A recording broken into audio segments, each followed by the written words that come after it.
When I was a kid growing up in San Jose, right on the other side of the street from our house, there was an orchard. And the farmer who owned that orchard hated the fact that some of the kids in our neighborhood would ride their bikes through his orchard and steal his fruit. So he put up no trespassing signs. Well, those kids saw that as an intriguing challenge. So he put up a fence. The kids slipped through. So he got a shotgun and filled it with rock salt and used that to shoot the kids. And do you know what the neighborhood parents thought of this guy? These days, what would parents do? They'd sue him, right? Those days, the parents all took his side. He has a right to blast you with rock salt. You're stealing his fruit. So now, let's recap. You have the no trespassing signs. You have the fence. You have the farmer's rock salt shotgun. You got the parents all taking his side.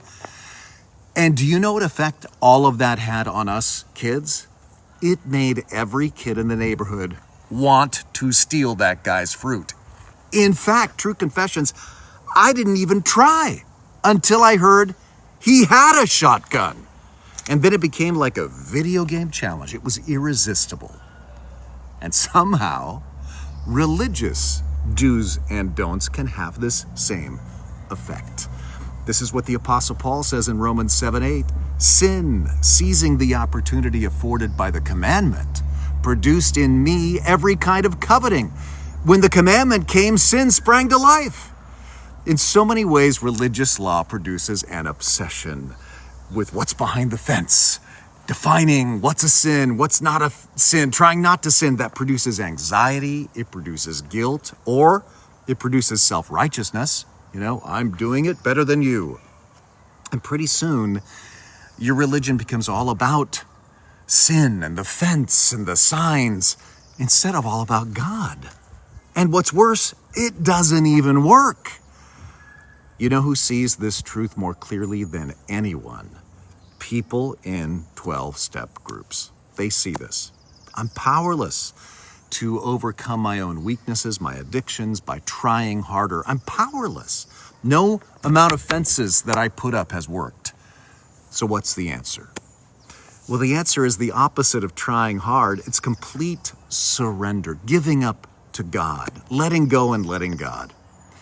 We've been talking about this in our summer series, Unstuck, how instead of focusing on resisting a list of do's and don'ts, the fences, how do I just grow and not stay mired in sin?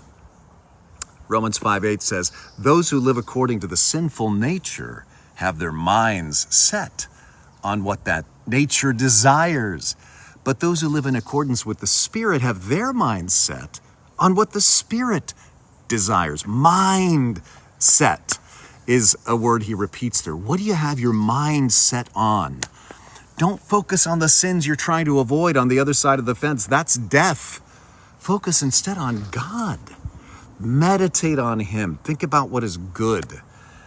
And you'll find that rather than a morality focus or a sin focus, a God focus will change you more deeply than you ever thought possible. It'll take you in the right direction.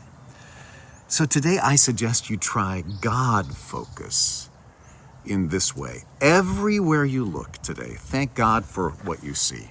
All through the day, give thanks to God for who's around you, for what's around you, for the trees, for the redwoods, for the ocean, for your friends. That's a great way to change your mindset from the fence and what's behind the fence to what's around you that you can glorify God for. Change your mindset and you'll change your life. Have a great day.